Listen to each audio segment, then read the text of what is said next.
Hey, how's it going, everybody? It's Aeon here for the haul this week. So, I want to get out of the way.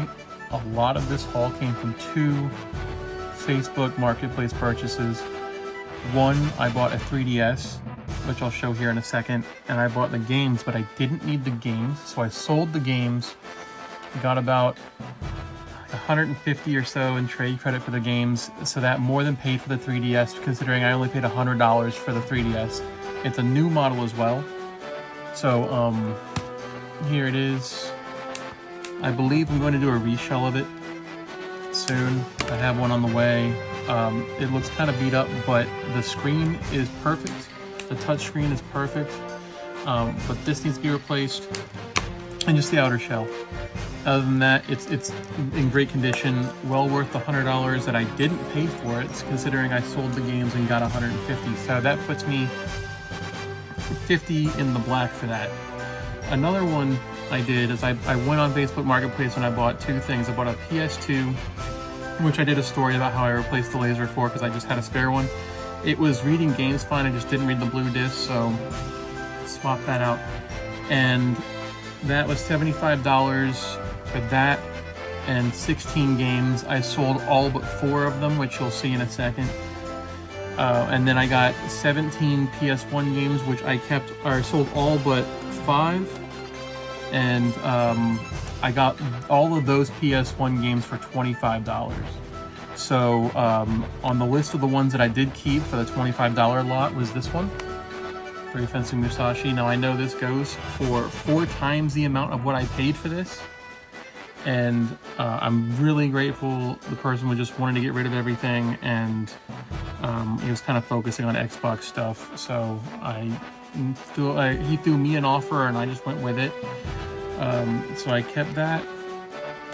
I kept Mortal Kombat 4. This is a reprint cover to it. They didn't come with the manual, but it's fine. I really wasn't intending on collecting a lot of PS1 games. Fighting Force is another one here. Not very valuable.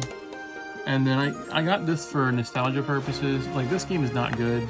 Masters of Teräs Käsi was never, I mean, it's one of the only, if the only, Star Wars fighting game. But yeah, this is more nostalgia than anything else. And then Ridge Racer Type 4. I'm a big Ridge Racer fan. I didn't actually play Type 4 before, but this also comes with, I believe, a turbo version, yes, of the first one, which was really fun because you would load that game and then you can just pop in a music CD and you can pretty much just play whatever music you wanted to. And there, so from there, this is all going to be with the trade credit that I traded in those games that I did not keep. And we'll start with Super Punch-Out here. I've been looking for this for a while. This label is not in great shape, but it works just fine. I cleaned it out, made sure it went all the way through to the end of the game. So I'm going to do a label replacement on this, but I got this for, it was like $18 because of this label.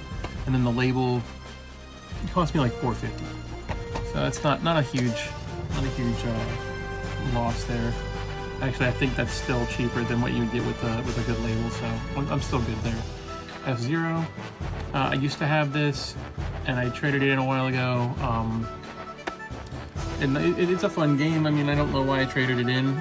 Probably because I wasn't really collecting for the Super Nintendo at the time, but my collection is going to be very, very narrow on the Super Nintendo, and it's just going to be games that I want to play. I'm not going for any kind of complete set.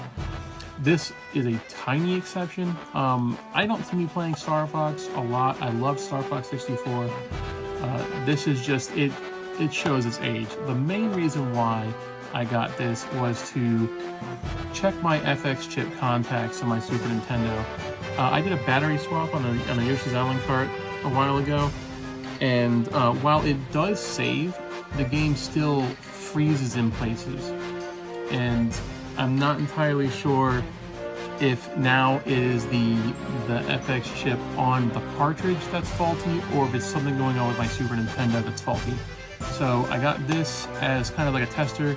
I mean, it's a Star Fox game. I mean, Star Fox is fun in and of itself, and it's an iconic character. So, I mean, I'm not really too hurt that I paid for that. Because I mean, honestly, it's excuse me, it was a game that I was probably going to get anyway.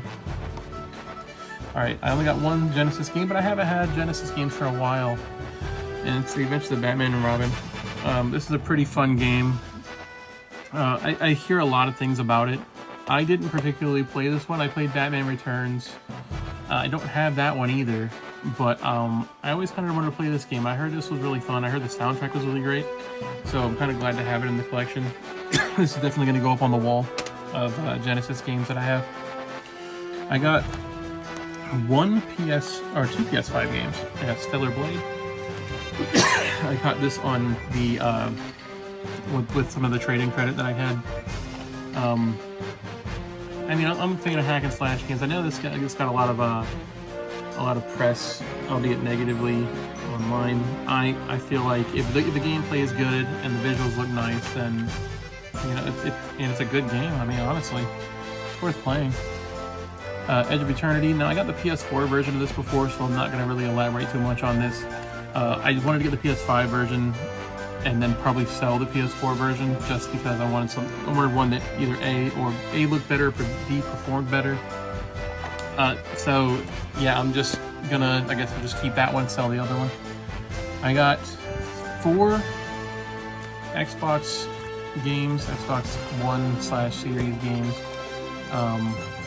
Plague Tale Innocence. Never played a Plague Tale game before. It was between this one and I believe its sequel. Its sequel was a little cheaper, but I wanted to know where everything came from when I played it, so I got this one first. And then we have Dark Pictures House of Ashes. It's a supermassive game, so if you like Until Dawn, The Quarry, stuff like that, you'll like this. I've heard this one was the best out of the Dark Pictures anthology. So I'm looking forward to busting this open and playing it. Next is The Inner World, The Last Wind Monk. So I've never played this before, and apparently this comes with its prequel as well. This was a really cheap game. It was like $7. It looks like it's a puzzle game. I might give it a try. I'm not really big on puzzle games, but I mean, for $7 in trade credit, that's not too much. I got a Xbox game, First Templar. It's cost me about $20, but it actually just came a little bit late. So this is the only 360 game I got for the fall this week. So yeah, I'm not sure when I'm gonna try this now. So I want to move on to the PS2 games that I kept out of the lot.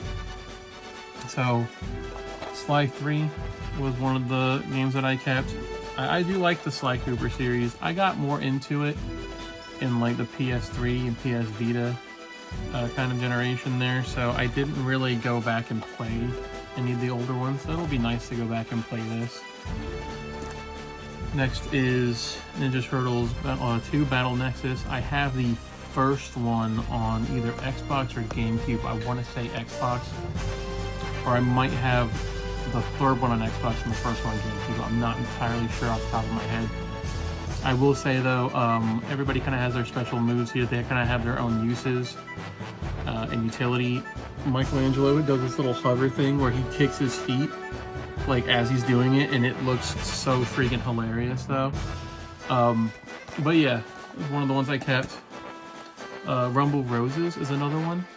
I wanted to get the one for 360 so bad, and it keeps eluding my my grasp, honestly. I just, it's either the price that gets me or the availability, but since this is basically paid for itself, I'm gonna keep it. I mean, I don't collect a lot of PS2 games, but when I do, it's ones that I really want to play.